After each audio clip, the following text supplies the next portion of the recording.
Aunty میں کیسے کر سکتی ہوں شہریار سے شادی؟ آپ اچھی طرح سے جانتے ہیں اتنا آسان نہیں ہے یہ. پلیز مجھے کسی ہاسٹل میں چھوڑ دیں، میں یہاں نہیں رہوں گی.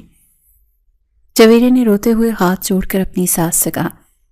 اس کی آواز میں بے پناہ درد اور التجا تھی. وہ اس گھر کی دیواروں سے بھی خوفزدہ تھی. اس کی ساس جو رشتے میں اس کی خالہ بھی لگتی تھی نے تعصب سے اس کی طرف دیکھا. ان کی آنکھوں میں نمی تھی مگر فیصلہ اٹل تھا. بیٹا تم میری بہن کی آخری نشانی ہو، میں تمہیں دربدر ہونے کے لیے ہاسٹل میں کیسے چھوڑ دوں؟ لوگ کیا کہیں گے کہ ہم نے یتیم بچی کو گھر سے نکال دیا؟ خالہ جان نے اس کے سر پر ہاتھ رکھنے کی کوشش کی مگر جویریہ پیچھے ہٹ گئی. اس کا اعتبار ہر رشتے سے اٹھ چکا تھا. لوگوں کی فکر تو آپ کو تب بھی تھی جب آپ نے میرا نکاح فریال سے کیا تھا. تب بھی آپ نے یہی کہا تھا کہ جوان لڑکی گھر میں نہیں بیٹھ سکتی. نتیجہ کیا نکلا؟ ایک ماہ، صرف ایک ماہ میں مجھے طلاق کا داغ دے کر وہ گھر سے نکال گیا. اب آپ پھر اسی گھر میں، اسی خاندان میں مجھے باندھنا چاہتی ہیں. جویریہ کی آواز بلند ہو گئی اور آخر میں سسکیوں میں بدل گئی. اس کے الفاظ خالہ کے دل پر نشتر کی طرح لگ رہے تھے. میری بات سمجھنے کی کوشش کرو جویریہ. شہریار فریال جیسا نہیں ہے، وہ ذمہ دار ہے، وہ فوجی ہے، وہ کبھی تمہارے ساتھ وہ نہیں کرے گا جو فریال نے کیا. خالہ نے نرمی سے اسے سمجھانے کی کوشش کی. مرد سب ایک جیسے ہوتے ہیں، مجھے کسی پر اعتبار نہیں. شہریار بھی اسی کا بھائی ہے، اسی خون کا حصہ ہے. مجھے معاف کر دیں لیکن میں یہ نکاح نہیں کر سکتی. جویریہ نے فیصلہ کن انداز میں کہہ کر اپنا چہرہ ہاتھوں میں چھپا لیا.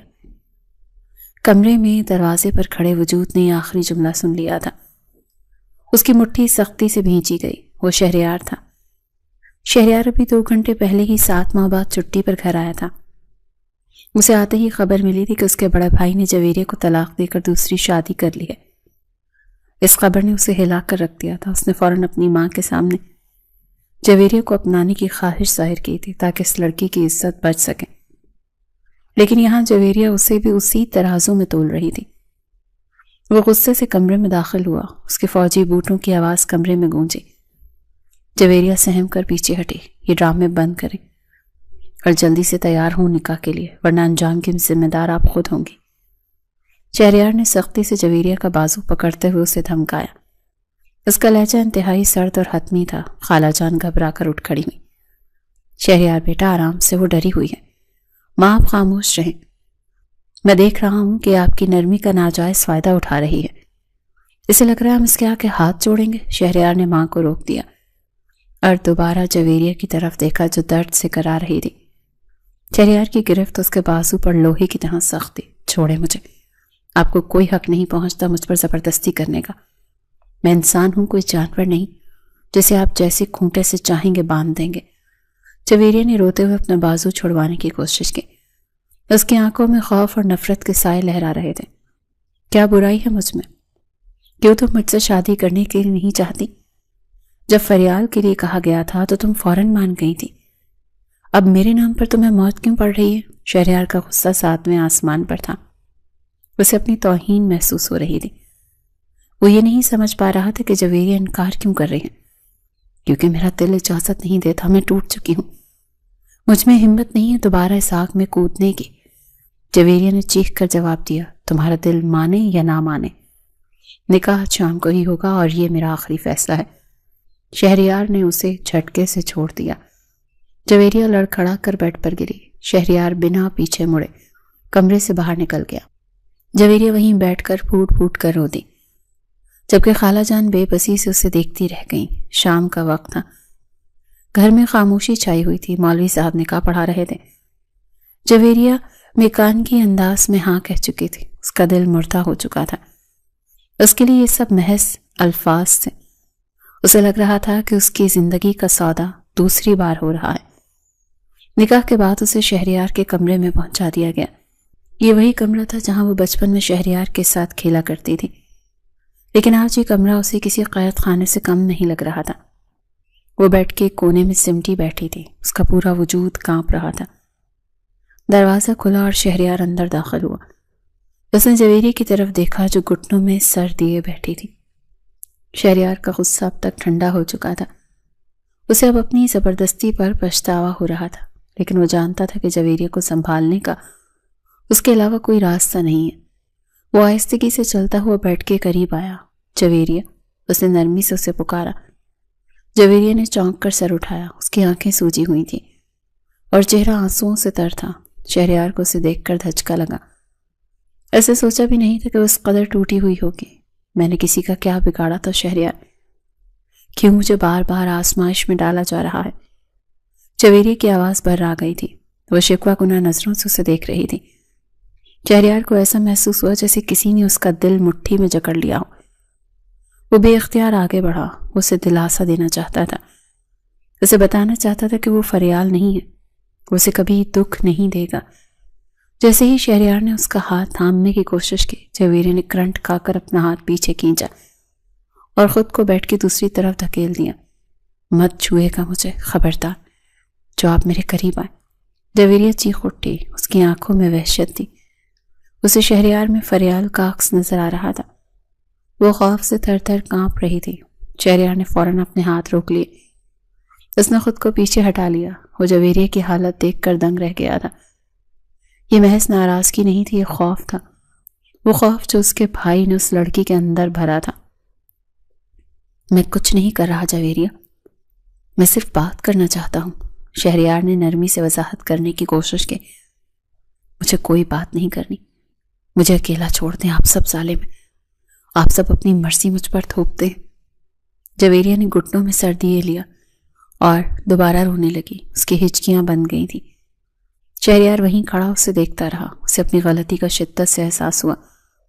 اس نے زبردستی نکاح کر کے شاید بہت بڑی غلطی کر دی تھی۔ اسے کیسے بتاتا کہ اس نے یہ سب کچھ اپنے بھائی کے کیے کا ازالہ کرنے کے لیے نہیں کیا، بلکہ وہ جویریہ کو بچپن سے پسند کرتا تھا۔ جیسے اس کے بھائی نے جویریہ کو طلاق دی، اسے بہت دکھ ہوا تھا، کیونکہ جویریہ یہ سب کچھ ڈیزرو نہیں کرتی تھی۔ اس نے اپنے بھائی سے لڑائی کی تھی، جھگڑا کیا تھا کہ اس نے جویریہ کے ساتھ یہ سب کچھ کیوں کیا۔ اس لمحے اس کے بھائی نے جو بات کہی تھی، اس نے اس کے دل پر اور گہرا زخم لگایا تھا۔ اگر اتنا ہی ترس آتا ہے تو خود نکاح کر لو، میں نے تو جان چھڑا لی۔ شہریار اس پر ترس نہیں کھانا چاہتا تھا، بلکہ اپنی محبت پانا چاہتا تھا۔ اسی دن سے اس نے ارادہ کر لیا تھا کہ وہ جویریہ سے نکاح کرے گا۔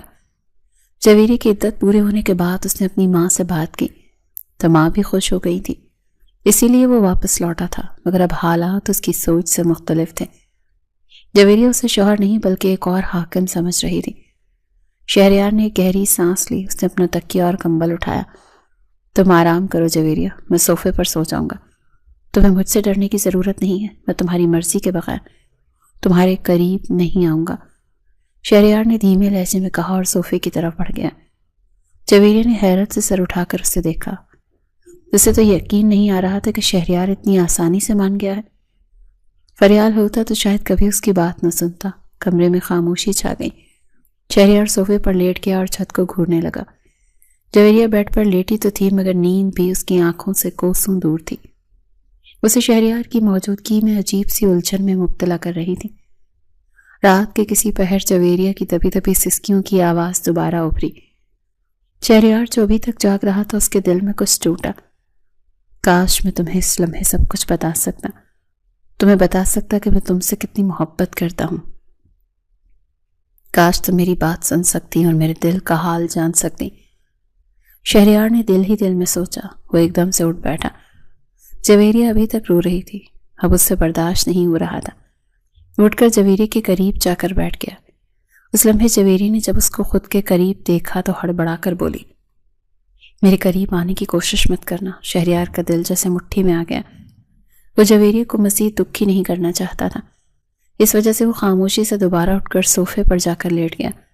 اس نے کوئی وضاحت نہیں دی، کوئی بات نہیں کی۔ وہ جان گیا تھا کہ ابھی الفاظ کا کوئی اثر نہیں ہوگا۔ وقت ہی شاید اس زخم کا واحد مرہم تھا۔ اگلی صبح جب جویریہ کی آنکھ کھلی تو وہ کمرے میں اکیلی تھی۔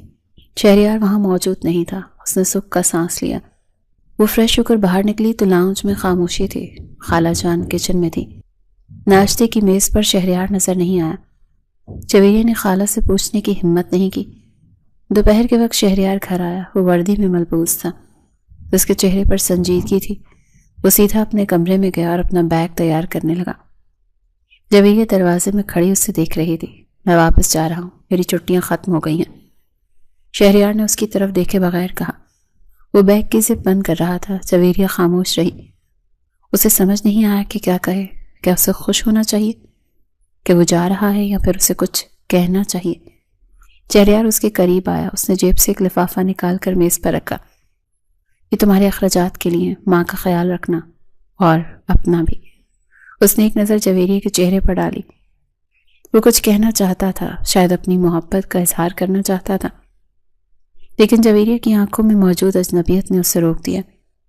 خدا حافظ، شہریار نے مختصر کہا اور تیزی سے باہر نکل گیا۔ جویریہ وہیں کھڑی رہ گئی۔ اسے شہریار کے جانے کے بعد عجیب سا خالی پن محسوس ہوا۔ وہ شخص جسے وہ ظالم سمجھ رہی تھی، اس نے جاتے ہوئے اسے ایک بار بھی ملامت نہیں کی، اس نے کوئی حق نہیں جتایا۔ جویریہ نے میز پر رکھے لفافے کو دیکھا۔ اس کے اندر عجیب سی کشمکش شروع ہو گئی تھی کہ اس نے شہریار کو سمجھنے میں غلطی کی تھی یا یہ بھی مرد کی کوئی نئی چال تھی۔ دونوں کے درمیان رشتہ تو بن گیا تھا، لیکن دوری حد سے زیادہ تھی۔ شہریار اپنی ڈیوٹی پر واپس جا چکا تھا، لیکن جویریہ کے دل میں اس کے لیے اب بھی نفرت اور شک کے کانٹے چبھ رہے تھے۔ وہ نہیں جانتی تھی کہ آنے والا وقت اس کے لیے کیا فیصلہ لے کر آ رہا ہے، لیکن ایک بات تو طے تھی کہ یہ سفر اتنا آسان نہیں تھا۔ انسان اکثر اپنے ماضی کے تجربات کی عینک سے حال کو دیکھتا ہے، اور اسی وجہ سے وہ ان مخلص رشتوں کو بھی ٹھکرا دیتا ہے جو در حقیقت اس کے لیے مسیحا بن کر آتے ہیں۔ اعتبار ایک ایسی شے ہے جو ایک بار ٹوٹ جائے تو اسے دوبارہ جوڑنے میں صدیاں لگ جاتی ہیں، چاہے سامنے والا کتنا ہی سچا کیوں نہ ہو۔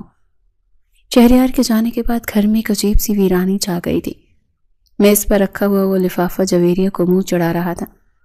اس نے ابھی تک اسے ہاتھ بھی نہیں لگایا تھا۔ اسے لگ رہا تھا کہ اگر اس نے وہ پیسے استعمال کیے تو یہ چیز اس بات کا ثبوت ہوگا کہ اس نے شہریار کو شوہر مان لیا ہے اور وہ اپنا سودا کر چکی ہے۔ خالہ جان کچن سے کام ختم کر کے باہر آئیں تو جویریہ کو اسی طرح خاموش بیٹھے دیکھ کر ان کا دل دکھ سے بھر گیا۔ وہ آہستہ قدموں سے چلتی ہوئی اس کے پاس آئیں۔ کب تک ایسے بیٹھی رہو گی جویریہ؟ جو ہونا تھا وہ ہو گیا، اب تمہیں حقیقت کو تسلیم کرنا پڑے گا۔ خالہ جان نے نرمی سے اس کے کاندھے پر ہاتھ رکھا۔ جویریہ نے چونک کر خالہ کی طرف دیکھا۔ اس کی آنکھوں میں ابھی تک ویرانی تھی۔ کون سی حقیقت خالہ جان؟ یہ کہ میری زندگی ایک تماشا بن چکی ہے۔ پہلے ایک بھائی نے کھیلا، جب اس کا دل بھر گیا تو دوسرے کے حوالے کر دیا۔ کیا میں کوئی کھلونا ہوں جسے جب چاہا توڑ دیا، جب چاہا جوڑ لیا؟ اس کے لہجے میں کڑواہٹ کوٹ کوٹ کر بھری ہوئی تھی۔ خدا کے لیے ایسا مت کہو، شہریار کو فریال کے ساتھ مت ملاؤ۔ زمین آسمان کا فرق ہے دونوں میں۔ تم نے دیکھا نہیں وہ کیسے تمہاری عزت کے لیے سب کے سامنے ڈٹ گیا تھا؟ اس نے تم پر کوئی حق نہیں جتایا۔ وہ تو تمہیں بنا چھوئے بنا کچھ کہے چلا گیا، صرف اس لیے کہ تم اسے غلط نہ سمجھو۔ خالہ جان نے اسے سمجھانے کی کوشش کی، لیکن جویریہ کا دل ابھی بھی بدگمانیوں کے بوجھ تلے دبا ہوا تھا۔ یہ مردوں کی چالیں ہوتی ہیں خالہ جان، پہلے یہ ہمدردی دکھاتے ہیں، مسیحا بنتے ہیں، اور جب عورت ان کے جال میں پھنس جاتی ہے تو پھر وہی کرتے ہیں جو فریال نے کیا۔ میں اب کسی کے دھوکے میں نہیں آؤں گی۔ جویریہ نے غصے سے وہ لفافہ اٹھایا اور دراز میں پھینک دیا۔ ابھی وہ دونوں باتیں کر ہی رہے تھے کہ باہر گیٹ کھلنے کی آواز آئی۔ تھوڑی دیر کے بعد ڈرائنگ روم کے دروازے سے فریال اندر داخل ہوا۔ اسے دیکھتے ہی جویریہ کے تن بدن میں آگ لگ گئی۔ یہ وہ شخص تھا جس نے اس کی ہنستی کھیلتی زندگی برباد کر دی تھی۔ فریال بڑی بے شرمی سے مسکراتا ہوا اندر آیا۔ اس نے ایک نظر جویریہ پر ڈالی اور پھر اپنی ماں کی طرف دیکھا۔ السلام علیکم اماں، سنا ہے چھوٹا صاحبزادہ اپنی دلہن کو چھوڑ کر ڈیوٹی پر واپس بھاگ گیا ہے۔ اس کے لہجے میں بلا کا طنز تھا۔ جویریہ نے نفرت سے چہرہ دوسری طرف موڑ لیا۔ کیوں آئے ہو تم یہاں؟ تمہیں شرم نہیں آتی؟ جس لڑکی کی زندگی تم نے برباد کی اسی کے سامنے کھڑے ہو کر تم دانت نکال رہے ہو۔ خالہ جان نے غصے سے بیٹے کو ڈانٹا تھا۔ ارے اماں، میں تو بس حال چال پوچھنے آیا تھا۔ آخر کو ابو میری بھابھی ہے، چھوٹا بھائی بڑا نیک بن رہا تھا نا، میں بھی تو دیکھوں کہ اس نے اپنی ذمہ داری کتنے دن نبھائی۔ مجھے تو لگتا ہے وہ بھی ڈر کر بھاگ گیا ہوگا۔ فریال نے ہنستے ہوئے صوفے پر بیٹھنے کی کوشش کی۔ جویریہ سے اب ضبط نہیں ہوا۔ وہ اپنی جگہ سے اٹھی اور فریال کے سامنے جا کر کھڑی ہوئی۔ اس کی آنکھوں میں شعلے بھڑک رہے تھے۔ اپنی بکواس بند کرو فریال، شہریار تم جیسے نہیں ہے، وہ بھاگنے والوں میں سے نہیں۔ وہ ایک غیرت مند انسان ہے جو عورت کی عزت کرنا جانتے ہیں، تمہاری طرح نہیں جو اپنی ہوس پوری کر کے راستے میں چھوڑ دیں۔ جویریہ کی آواز پوری گھر میں گونج رہی تھی۔ فریال کے چہرے کی مسکراہٹ غائب ہو گئی۔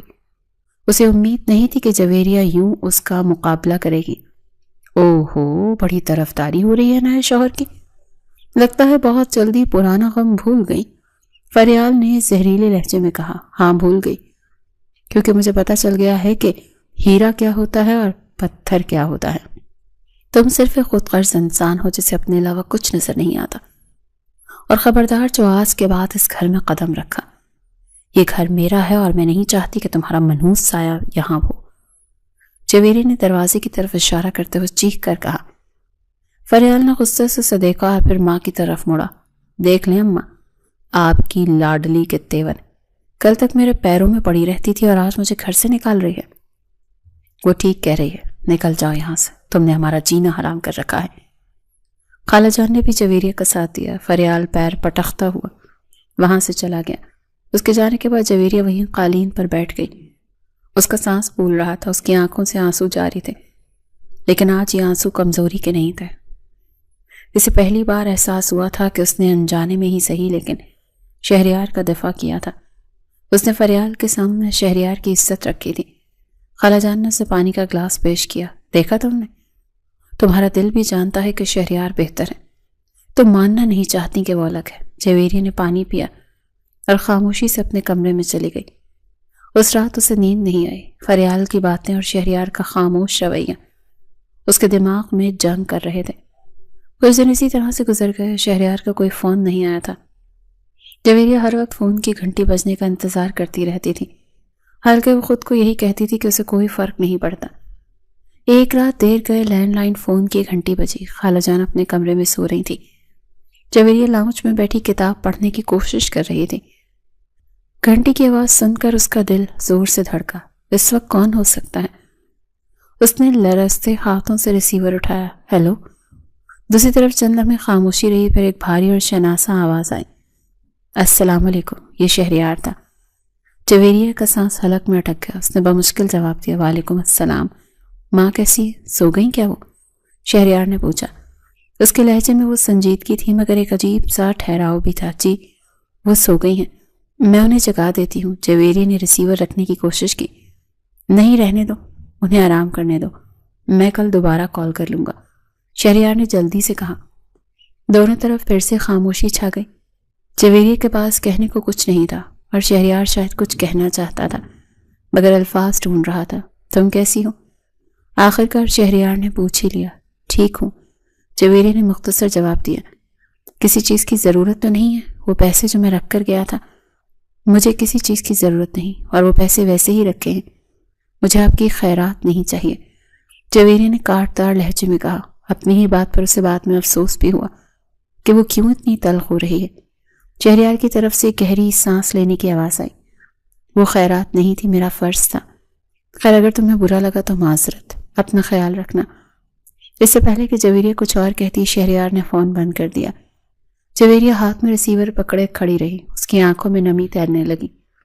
وہ لڑنا چاہتی تھی، چیخنا چاہتی تھی، وہ چاہتی تھی شہریار بھی اس سے لڑے، اس پر غصہ کرے، اپنا حق جتائے، لیکن وہ شخص جیسے پتھر کا بنا ہوا تھا۔ اتنی تلخی کے باوجود اس نے پلٹ کر جواب نہیں دیا۔ اگلے دن صبح ناشتے کی میز پر جویریہ نے خالہ جان سے ایک اہم بات کی۔ خالہ جان، میں گھر میں فارغ بیٹھ کر پاگل ہو جاؤں گی، میں نوکری کرنا چاہتی ہوں۔ خالہ جان کے ہاتھ سے نوالا گر گیا۔ یہ تم کیا کہہ رہی ہو؟ نوکری کی کیا ضرورت ہے؟ اللہ کا دیا سب کچھ تو ہے، شہریار بھیج تو رہا ہے خرچہ۔ بات خرچے کی نہیں ہے، بات میرے سکون کی ہے۔ فریال کی راتیں اس گھر کی دیواروں میں مجھے کاٹتی ہیں۔ مجھے کچھ وقت کے لیے اس ماحول سے باہر نکلنا ہے، مجھے خود کو مصروف کرنا ہے، ورنہ میں ذہنی مریض بن جاؤں گی، جویریہ نے اٹل لہجے میں کہا۔ لیکن بیٹا شہریار کیا کہے گا؟ اس کی اجازت کے بغیر تم گھر سے کیسے نکلو گی؟ خالہ جان نے پریشانی سے کہا۔ وہ یہاں نہیں ہے اور اگر ہوتا بھی تو مجھے اس کی اجازت کی ضرورت نہیں ہے، یہ میری زندگی ہے۔ میں نے اپنی سی وی تیار کر لی ہے، آج میں ایک اسکول میں انٹرویو کے لیے جا رہی ہوں۔ جویریہ نے اپنی بات ختم کی اور اٹھ کر کھڑی ہوئی۔ خالہ جان اسے روکنا چاہتی تھی لیکن وہ جانتی تھی کہ جویریہ اس وقت جس ذہنی کیفیت سے گزر رہی ہے اسے روکنا مزید بگاڑ کا باعث بنے گا۔ جویریہ تیار ہو کر اپنی فائل سینے سے لگائے گھر سے باہر نکلی۔ کھلی فضا میں آ کر اسے تھوڑا سکون محسوس ہوا۔ وہ خود کو ثابت کرنا چاہتی تھی، وہ دنیا کو دکھانا چاہتی تھی کہ وہ ایک کمزور عورت نہیں ہے جو طلاق کے بعد ٹوٹ کر بکھر جائے گی۔ اس نے سارا دن مختلف اسکولوں اور دفتروں کے چکر لگائے تھے. تھکن سے اس کا برا حال تھا، لیکن گھر واپس جانے کا دل نہیں کر رہا تھا. شام کے سائے گہرے ہونے لگے تو وہ گھر کی طرف لوٹی. جیسے ہی وہ گھر میں داخل ہوئی، خالہ جان فون پر کسی سے باتیں کر رہی تھی. اس کے چہرے پر ہوائیں اڑی ہوئی تھیں. جویریہ کو دیکھتے ہی انہوں نے جلدی سے فون بند کر دیا. کیا ہوا خالہ جان، سب خیر تو ہے نا؟ جویریہ نے پانی کا گلاس اٹھاتے ہوئے پوچھا. وہ شہریار کا فون تھا بیٹا، خالہ جان کی آواز میں گھبراہٹ تھی. جویریہ کا ہاتھ رک گیا. کیا کہہ رہا تھا وہ؟ اس نے پوچھا تھا تم کہاں ہو؟ میں نے اسے بتا دیا کہ تم نوکری کی تلاش میں گئی ہو. خالہ جان نے ڈرتے ڈرتے بتایا. تو کیا کہا اس نے؟ غصہ کیا ہوگا کہ گھر کی عزت باہر کیوں نکلی. جویریہ نے طنزی انداز میں پوچھا. نہیں، اس نے غصہ نہیں کیا، بس اتنا کہا کہ اگر وہ یہی چاہتی ہے تو اسے کرنے دیں. لیکن خالہ جان بات کرتے کرتے رک گئی. لیکن کیا خالہ جان؟ اس نے کہا شہر کے حالات ٹھیک نہیں ہیں، وہ اکیلی کہاں کہاں دھکے کھائے گی. میں اسے وہاں بلا لیتا ہوں تو اچھا تھا. جویریہ نے یہ سن کر زور سے گلاس میز پر رکھا. میں کہیں نہیں جاؤں گی ان کے پاس، میں یہیں رہوں گی اور یہیں کام کروں گی. انہیں کہہ دیجیے گا کہ میری فکر کرنے کی ضرورت نہیں. جویریہ غصے سے اپنے کمرے میں چلی گئی، لیکن اندر سے وہ ہل کر رہ گئی. اسے امید تھی کہ شہریار روکے گا، پابندی لگائے گا، لیکن اس شخص نے اسے آزادی دی تھی. وہ اس کی خواہش کا احترام کر رہا تھا، باوجود اس کے کہ وہ اس کے نکاح میں تھی. رات کے سناٹے میں جویریہ سوچنے لگی کہ وہ واقعی شہریار کو غلط سمجھ رہی ہے. کیا واقعی دنیا میں ایسے مرد ہوتے جو اپنی بیوی کو اپنی ملکیت سمجھنے کے بجائے ایک انسان سمجھے؟ اس کے دل میں شہریار کے لیے جو نفرت کی دیوار تھی، اس میں ایک ہلکی سی دراڑ پڑ چکی تھی. اگلے چند ہفتے جویریہ کی زندگی میں مزید ہلچل مچانے والے تھے. اسے نوکری تو مل گئی تھی، لیکن دفتر کا ماحول اور ان لوگوں کی نظریں. اسے بہت جلد اس بات کا احساس ہونے لگا تھا کہ ایک تنہا اور خوبصورت لڑکی کے لیے یہ دنیا کتنی ظالم ہو سکتی ہے. اسے نہیں معلوم تھا کہ بہت جلد وہ خود اس پناہ گاہ کو تلاش کرے گی جسے وہ اب تک ٹھکرا رہی تھی. جویریہ کو دفتر میں کام کرتے ہوئے 2 ہفتے گزر چکے تھے. وہ خود کو مصروف رکھ کر اپنے ماضی کے ناسوروں کو بھرنا چاہتی تھی، مگر دنیا شاید اسے بھولنے دینا نہیں چاہتی تھی. دفتر کا ماحول بظاہر تو بہت پیشہ ورانہ تھا، مگر وہاں موجود لوگوں کی نظریں جویریہ کو اکثر اپنے وجود پر رینگتی ہوئی محسوس ہوتی تھی. جویریہ صاحبہ، یہ فائل ذرا میرے کیبن میں لا کر سمجھا دیں. مینیجر اسلم صاحب نے انٹرکام پر کہا تو جویریہ کا دل ایک دم سے بھاری ہو گیا. یہ تیسری بار تھا کہ وہ اسے بلا وجہ اپنے کیبن میں بلا رہے تھے. سر میں ابھی بہت مصروف ہوں، فائل مکمل ہے، آپ دیکھ لیں. جویریہ نے سخت لہجے میں جواب دیا اور ریسیور رکھ دیا. اس کی پیشانی پر پسینے کے قطرے نمودار ہو گئے. وہ جانتی تھی ایک طلاق یافتہ عورت کے لیے ہمارے معاشرے میں کام کرنا کتنا مشکل بنا دیا جاتا ہے. ہر کوئی اسے دستیاب سمجھنے لگتا ہے. ایک روز دفتر کا لنچ بریک تھا اور جویریہ سب سے الگ تھلگ اپنے ڈیسک پر بیٹھی ٹفن باکس کھول رہی تھی. وہ جان بوجھ کر کولیگز کے ہجوم سے دور رہتی تھی تاکہ اسے چبھتے ہوئے سوالات کا سامنا نہ کرنا پڑے. لیکن آج شاید قسمت کو کچھ اور ہی منظور تھا. اس کی ایک ساتھی ورکر عظمیٰ، جو اپنی تیکھی باتوں کی وجہ سے مشہور تھی، اپنی کرسی گھسیٹ کر جویریہ کے پاس لے آئی. جویریہ، سنا ہے تم نے اپنے دیور سے شادی کر لی ہے؟ عظمیٰ نے نوالا منہ میں ڈالتے ہوئے اتنی بلند آواز میں پوچھا کہ آس پاس بیٹھے چند لوگوں نے بھی چونک کر ان کی طرف دیکھا. جویریہ کے حلق میں نوالا اٹک گیا. اس نے بمشکل سر ہلایا. جی. بڑی ہمت ہے تم میں یار، عظمیٰ نے طنزیہ مسکراہٹ کے ساتھ کہا. میں تو سوچ بھی نہیں سکتی کہ جس گھر سے ایک بار دھکے دے کر نکالا گیا ہو، اسی گھر میں دوبارہ دلہن بن کر کیسے جایا جا سکتا ہے، اور وہ بھی سابقہ شوہر کے بھائی کے ساتھ. کیسا محسوس ہوتا ہے؟ مطلب دونوں بھائیوں میں موازنہ تو کرتی ہوگی نا؟ جویریہ کا چہرہ شرم اور غصے سے سرخ ہو گیا. یہ سوال نہیں تھا، یہ اس کی کردار کشی تھی. اس کے ہاتھ کانپنے لگے. میرا نکاح سنت کے مطابق ہوا ہے عظمیٰ، یہ کوئی گناہ نہیں ہے. اور جہاں تک موازنے کی بات ہے تو انسانوں کا موازنہ نہیں کیا جاتا، ظرف کا کیا جاتا ہے. جویریہ نے لرزتی ہوئی آواز میں جواب دیا اور اپنا ٹفن بند کر دیا. اس کی بھوک ہی مر چکی تھی. ارے میں تو بس پوچھ رہی تھی، تم تو برا ہی مان گئی. ویسے بھی فوجی تو گھر کم ہی آتے ہیں، تو تم تو آزاد ہی ہو، مزے ہیں تمہارے. عظمیٰ نے زہر خون لہجے میں کہا اور اٹھ کر چلی گئی. جویریہ اپنی جگہ پر جم سی گئی. اس کا دل چاہ رہا تھا کہ وہ دھاڑے مار مار کر روئے. اسے لگا تھا کہ گھر کی 4 دیواری سے باہر نکل کر اس نے پناہ نہیں ڈھونڈی بلکہ خود کو بھیڑیوں کے آگے ڈال دیا ہے. وہ واش روم میں جا کر آئینے کے سامنے کھڑی ہو گئی. اس کی آنکھوں سے آنسو جاری تھے. شام کو جب وہ تھکی ہاری گھر پہنچی تو خالہ جان ہمیشہ کی طرح اس کی منتظر تھیں۔ ان کے ہاتھ میں موبائل فون تھا۔ آ گئی میری بچی، بہت تھک گئی ہوگی۔ خالہ جان نے آگے بڑھ کر اس کے ہاتھ سے بیگ لیا۔ جویریہ نے بمشکل مسکراہٹ لبوں پر سجائی۔ بس خالہ جان، عادت ہو جائے گی۔ آپ بتائیں طبیعت کیسی ہے؟ ارے میری طبیعت تو ٹھیک ہے، بس تمہاری ہی فکر لگی رہتی ہے۔ ابھی شہریار کا فون آیا تھا۔ خالہ جان نے یہ جملہ بہت احتیاط سے کہا اور جویریہ کے چہرے کے تاثرات جانچنے لگی۔ شہریار کا نام سنتے ہی جویریہ کے ہاتھ رک گئے۔ کیا کہہ رہے تھے وہ؟ جویریہ نے لاپرواہی ظاہر کرنے کی کوشش کی، مگر اس کا دل زوروں سے دھڑک رہا تھا۔ وہ بہت پریشان تھا، کہہ رہا تھا شہر کے حالات ٹھیک نہیں ہیں۔ جویریہ اکیلی آتی جاتی ہے، مجھے فکر لگی رہتی ہے۔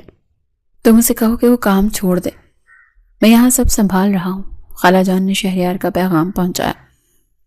جویریہ کے تن بدن میں ایک بار پھر آگ لگ گئی۔ اسے لگا کہ شہریار اس کی آزادی چھیننا چاہتا ہے۔ وہ ابھی بھی اسے وہی روایتی شوہر سمجھ رہی تھی جو بیوی کو چار دیواری میں قید رکھنا چاہتا ہے۔ ان سے کہیں کہ میری فکر کی ضرورت نہیں، میں بچی نہیں ہوں جو اپنا خیال نہ رکھ سکوں، اور ویسی بھی ان کی ذمہ داری صرف خرچہ بھیجنا ہے جو وہ بھیج رہے ہیں۔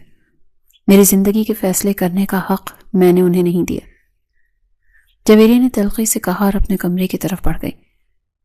جویریہ بیٹا، کب تک اپنی انا کی جنگ لڑتی رہو گی؟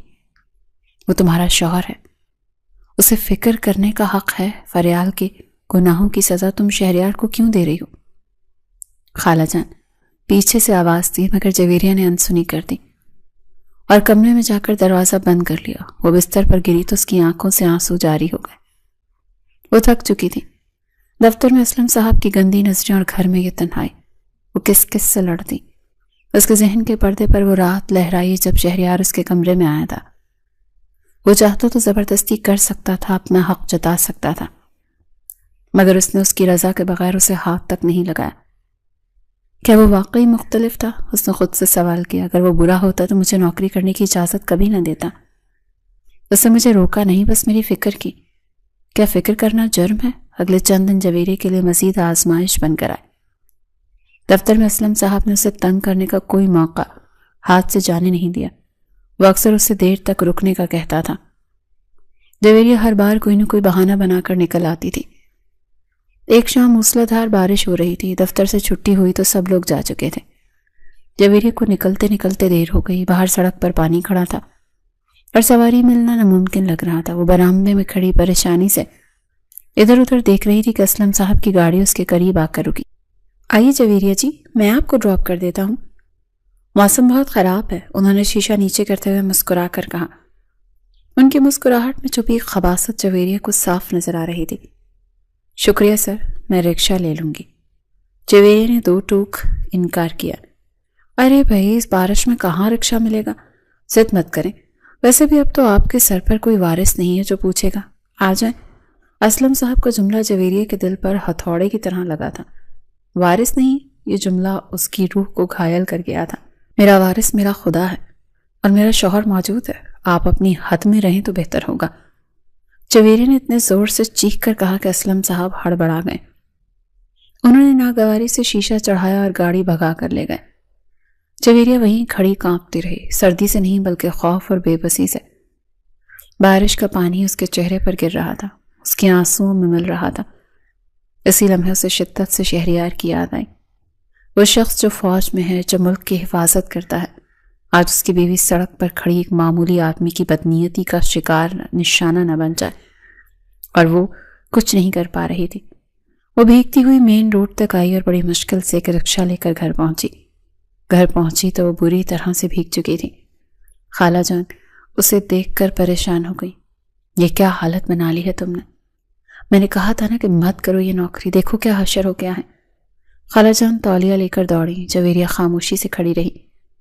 اس کے اندر کا شور تھم نہیں رہا تھا۔ وہ آج خود کو بہت تنہا محسوس کر رہی تھی۔ اس نام نہاد آزادی کی قیمت بہت بھاری تھی۔ رات کو اسے تیز بخار ہو گیا، وہ بستر پر پڑی تپ رہی تھی۔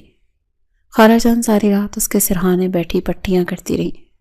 بخار کی شدت میں وہ بار بار بڑبڑا رہی تھی، مجھے بچا لے، مجھے یہاں نہیں رہنا، سب بھیڑیے ہیں۔ خالہ جان روتی رہی اور شہریار کو یاد کرتی رہی۔ صبح ہوئی تو جویریہ کا بخار کچھ کم ہوا، مگر وہ ذہنی اور طور پر نڈھال تھی۔ دوپہر کو شہریار کا فون آیا۔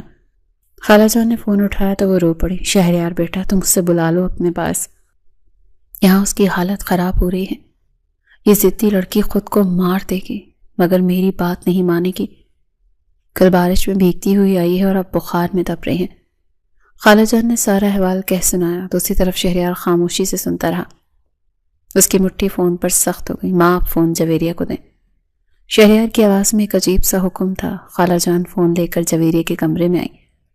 جویریہ جاگ رہی تھی اور چھت کو گھور رہی تھی۔ شہریار بات کرنا چاہتا ہے۔ خالہ نے فون اس کے کان سے لگایا۔ ہیلو۔ جویریہ کی آواز کمزور تھی۔ کل کی فلائٹ ہے، ٹکٹ میں نے ای میل کر دیا ہے، ماں تمہیں ایئرپورٹ ڈراپ کر دیں گی، میں کوئی بحث نہیں سننا چاہتا۔ شہریار نے بنا کسی تمہید کے فیصلہ سنا دیا۔ اس کا لہجہ اتنا سخت ہے کہ جویریہ کو انکار کی ہمت نہ ہوئی، یا شاید اب وہ انکار کرنا نہیں چاہتی تھی۔ لیکن میں وہاں آ کر کیا کروں گی؟ جویریہ نے آخری ناکام کوشش کی۔ تم وہاں آ کر وہ کرو گی جو تمہیں کرنا چاہیے، ایک بیوی کی طرح اپنے شوہر کے پاس رہو گی۔ میں مزید تمہیں اس طرح رلتا ہوا نہیں دیکھ سکتا۔ مجھے معلوم ہے تم کیا ثابت کرنا چاہتی ہو، لیکن مجھے کسی ثبوت کی ضرورت نہیں ہے، بس چپ چاپ آ جاؤ۔ شہریار نے بات مکمل کی اور فون بند کر دیا۔ اس بار اس نے جویریہ کی مرضی نہیں پوچھی تھی بلکہ اپنا حق استعمال کیا تھا، اور حیرت انگیز طور پر جویریہ کو اس کی زبردستی میں ایک عجیب سا سکون محسوس ہوا تھا، جیسے کوئی تھا جو اس کی ذمہ داری لینے کے لیے تیار تھا، کوئی تھا جو اسے ان بھیڑیوں سے بچا سکتا تھا۔ خالہ جان نے فون لیا اور جویریہ کے ماتھے پر بوسہ دیا۔ شکر ہے اللہ کا، بیٹا ضد چھوڑ دو، وہ تم سے محبت کرتا ہے، میں نے اس کی آنکھوں میں دیکھا ہے، وہ فریال جیسا نہیں، اسے ایک موقع تو دے کر دیکھو۔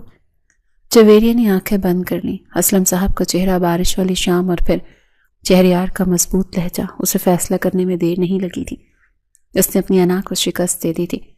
شام کو خالہ جان نے اس کی پیکنگ شروع کر دی۔ جویریہ خاموشی سے دیکھتی رہی۔ وہ اپنا سامان سمیٹ رہی تھی یا شاید اپنی بکھری ہوئی زندگی کو سمیٹنے کی تیاری کر رہی تھی۔ خالہ جان کیا وہ مجھے قبول کر لیں گے؟ میرے دل میں ان کے لیے ابھی تک کوئی جذبہ نہیں ہے، میں صرف اپنی حفاظت کے لیے جا رہی ہوں، کیا یہ دھوکہ نہیں ہوگا؟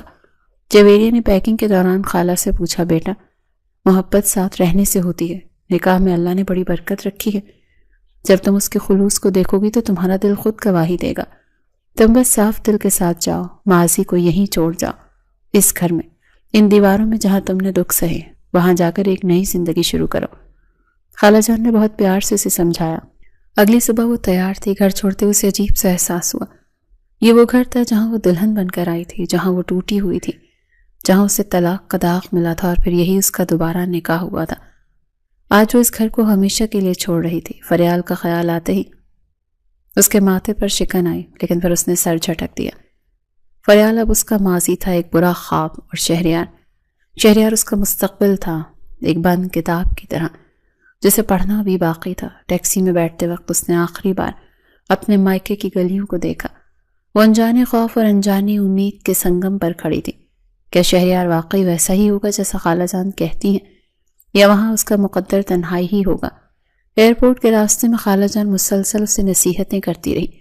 جویریہ ہوں ہاں کرتی رہی، اس کا ذہن کہیں اور تھا۔ وہ سوچ رہی تھی کہ شہریار سے سامنا کیسے ہوگا۔ 6 ماہ گزر چکے تھے۔ ان 6 مہینوں میں ان کے درمیان سوائے چند رسمی جملوں کے کچھ نہیں ہوا تھا۔ پہنچتے ہی فون کرنا اور شہریار کا خیال رکھنا، وہ بہت اکیلا ہے وہاں۔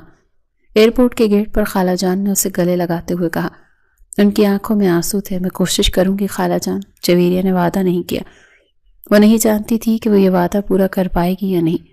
وہ بورڈنگ پاس لے کر ویٹنگ لاؤنج میں بیٹھی رہی۔ اس کے ارد گرد لوگ اپنے پیاروں سے باتیں کر رہے تھے، ہنس رہے تھے، مگر وہ تنہا بیٹھی تھی۔ اس کے موبائل کی اسکرین روشن ہوئی۔ شہریار کا میسج تھا، فلائٹ میں بیٹھتے ہی بتا دینا، میں لینے آؤں گا۔ انتہائی مختصر پیغام، کوئی محبت کا اظہار نہیں، کوئی بے تابی نہیں، بس ایک ذمہ داری۔ جویریہ نے ایک لمبی سانس لی۔ شاید یہی بہتر تھا۔ اگر وہ محبت کے دعوے کرتا تو شاید جویریہ کو جھوٹ لگتا۔ اس کا یہ روکھا پن ہی شاید اس کی سچائی تھی۔ جہاز فضا میں بلند ہوا تو جویریہ نے نیچے شہر کی روشنیوں کو دیکھا۔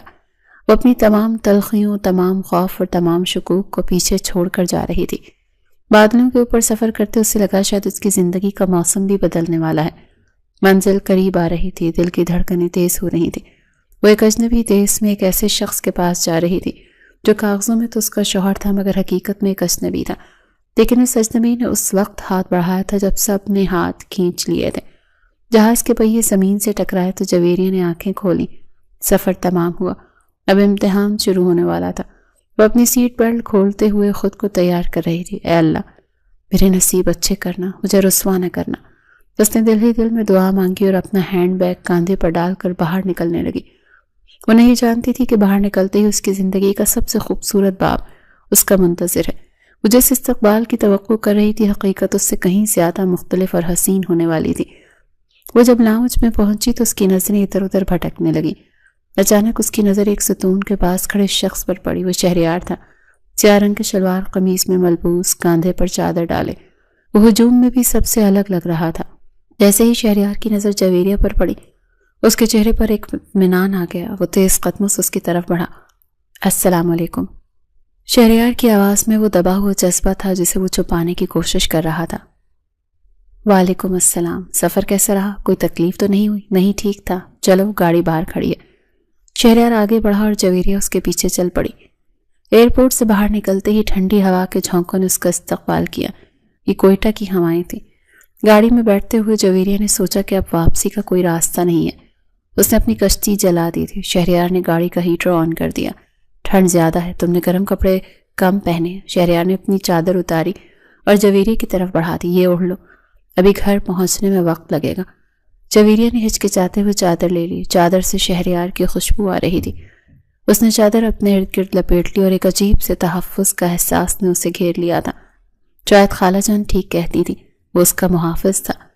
گاڑی مختلف راستوں سے ہوتی ہوئی کینٹ کے علاقے میں داخل ہو گئی۔ چاروں طرف پہاڑ اور خوبصورت خاموشی تھی۔ شہر کے شور شرابے سے دور یہ ایک الگ ہی دنیا تھی۔ ہم پہنچ گئے۔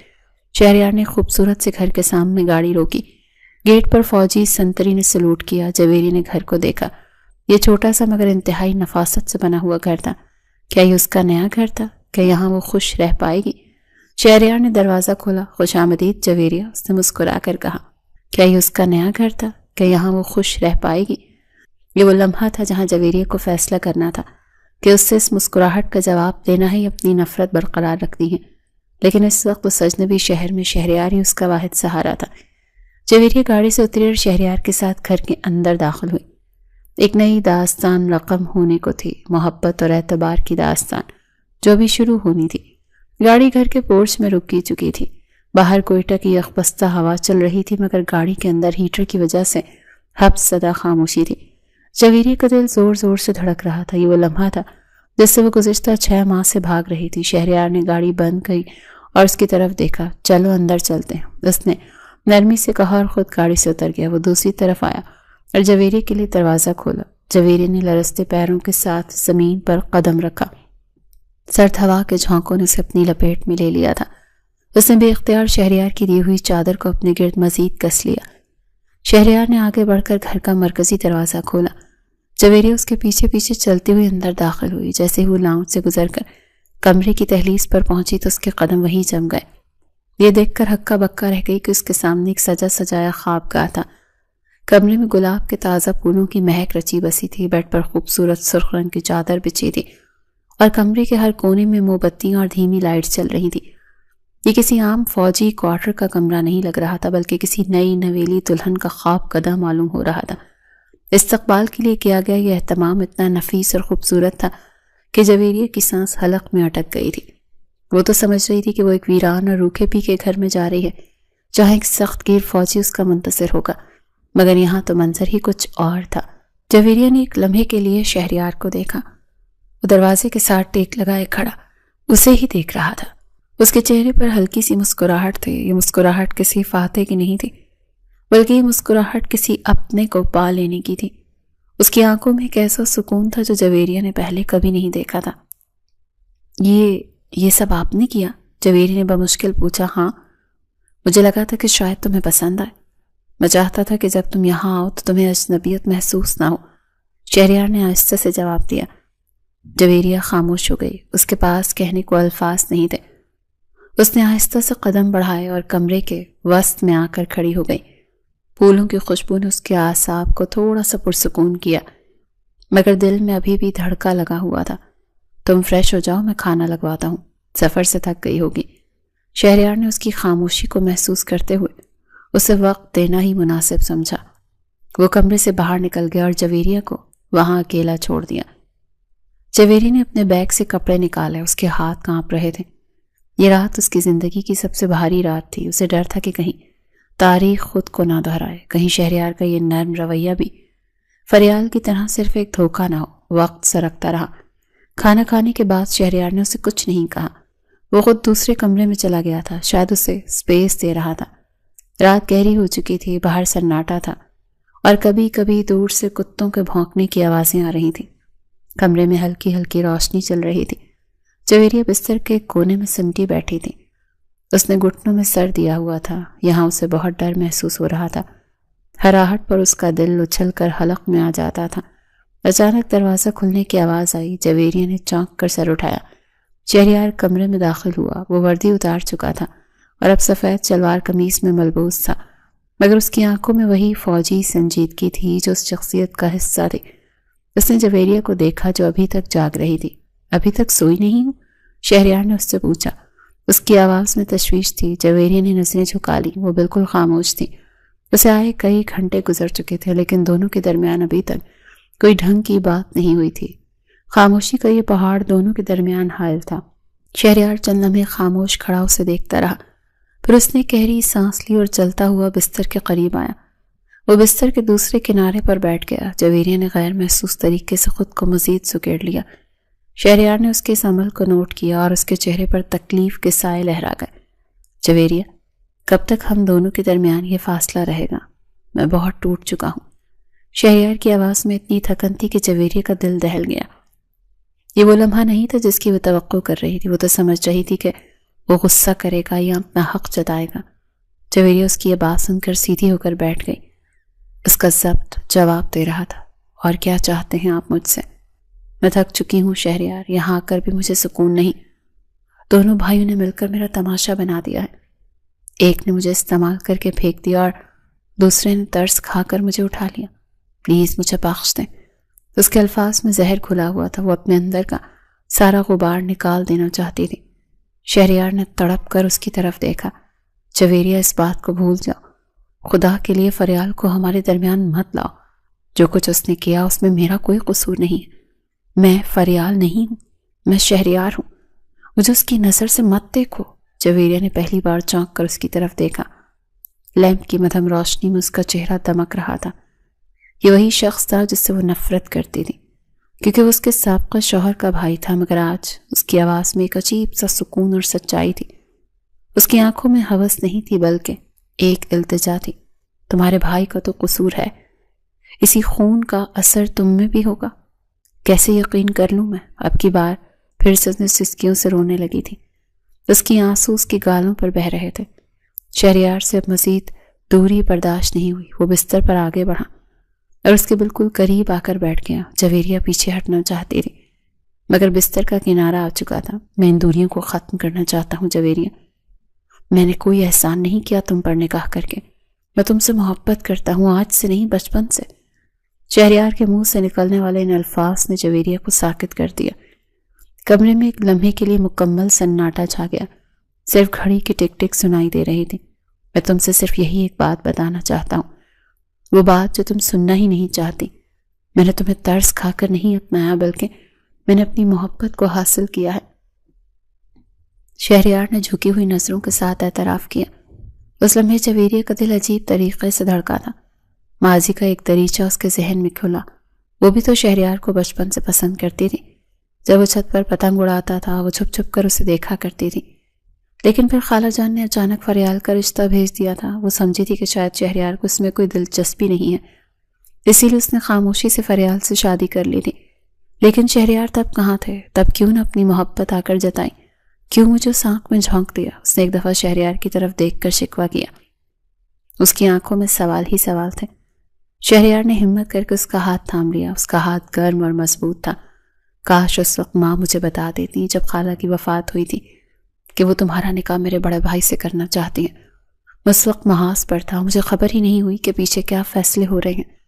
شہریار کی آواز بھر آ گئی۔ جب میں واپس آیا تو تمہاری بات پکی ہو چکی تھی۔ مجھے تو یہ تھا کہ ابھی تمہیں ٹائم چاہیے، تم بہت بڑے صدمے سے گزری ہو۔ میں نے بھی ماما سے بات نہیں کی کیونکہ میں تمہیں سوگ کا وقت دینا چاہتا تھا، لیکن جب مجھے یہ معلوم ہوا کہ تمہارا اور بھائی کا نکاح ہو چکا ہے